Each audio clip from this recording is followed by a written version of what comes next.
2, 1. Welcome to the Revolution, and welcome to Revolution Television, sponsored by the American Eagle Alliance. You are probably watching and listening on AEA4USA.com. That's AEA, the number 4USA.com. Well, we here at Revolution Radio and at the American Eagle Alliance want to encourage a reconnection with our proud heritage, a remembrance of America the Great. And so we are going to take a look at some of the things that happened in American history during the week of April the 5th through April the 11th. April 5th, 1614, Indian Princess Pocahontas married John Rolfe at Jamestown, Virginia. Now, a couple of weeks ago, when we were talking about some history that involved Pocahontas, I told you that that was not her real name, that it was actually a nickname, something like Little Tomboy or Little Mischief Maker. Do you remember what we said her real name was? Matoaka. Matoaka. Well, 1621, on this date, April the 5th, the Mayflower set sail from Plymouth, Massachusetts to return to England.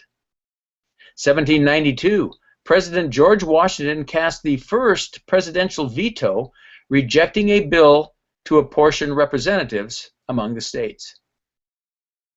1933, Dr. Everett A. Graham performed the first operation to remove a lung, which took place in St. Louis, Missouri. 1984, Kareem Abdul-Jabbar became the highest-scoring NBA player with 31,421 points. By the time he retired, he had amassed 38,387 points. I'm moving on now to April the 6th, 1841. John Tyler was sworn in as the 10th President of the United States. He became the first Vice President to succeed a president who died in office, namely William Henry Harrison, who died about 1 month after taking the oath. 1862, Confederate forces launched a surprise attack against Union forces. The Union Army beat them back the next day. It became known as the Battle of Shiloh in Tennessee and was one of the bloodiest of the Civil War. 1889, George Eastman began selling the Kodak camera. Now you might wonder, where did the name Kodak come from? Eastman invented it. Where did he get this name Kodak? Well, he thought it simulated the sound made by the shutter release on the camera. Kodak, Kodak. 1909, Robert Peary and Matthew Henson, along with their guides, became the first people to reach the North Pole. 1917, the United States formally declared war on Germany and entered World War I.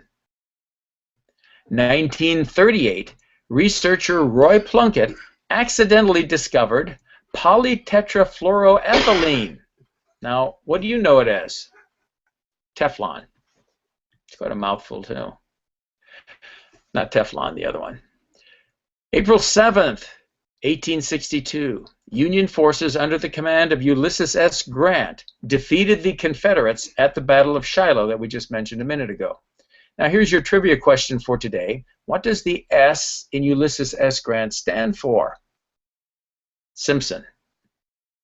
1927, an audience in New York watched Commerce Secretary Herbert Hoover read a speech in Washington, D.C. It was the first demonstration of a long-distance television transmission, way back in 1927. 1959, the first atomic-generated electricity was produced at Los Alamos, New Mexico. And in 1970, on April the 7th, John Wayne won his only Oscar for his leading role in which movie? True Grit.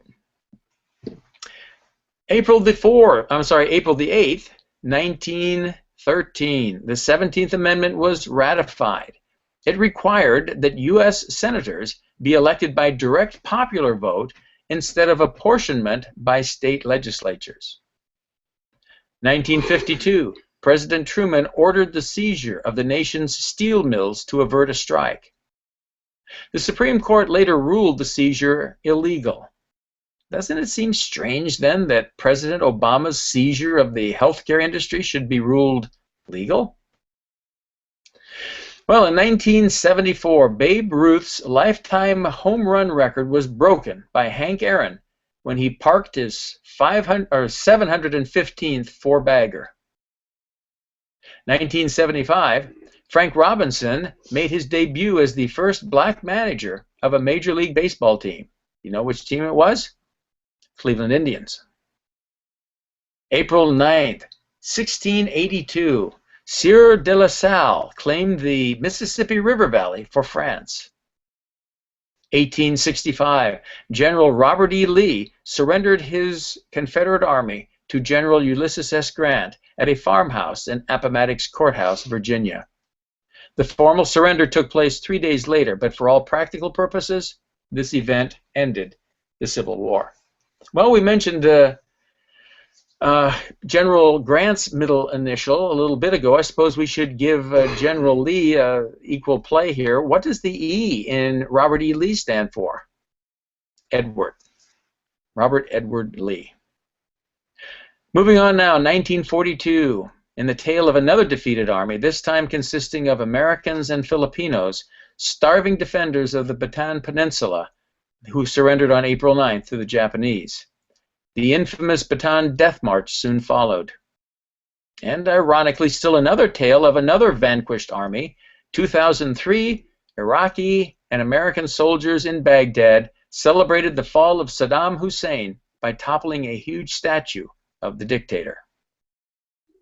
April 10th, 1606, King James I chartered the London Company to establish colonies in Virginia.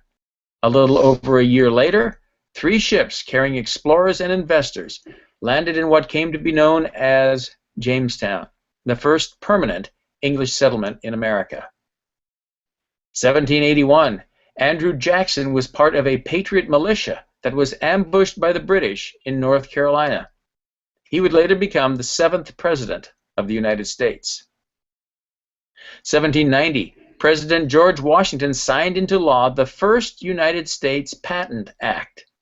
And on that same date, in 1849, Walter Hunt of New York patented the safety pin, making the world a safer place for babies' bottoms.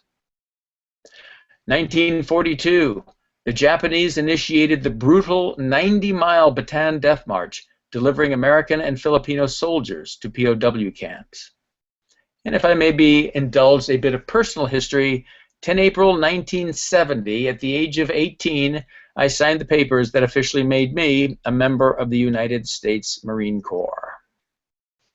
And finishing up now with April 11th, 1945, American troops liberated prisoners at the infamous Buchenwald concentration camp in Germany.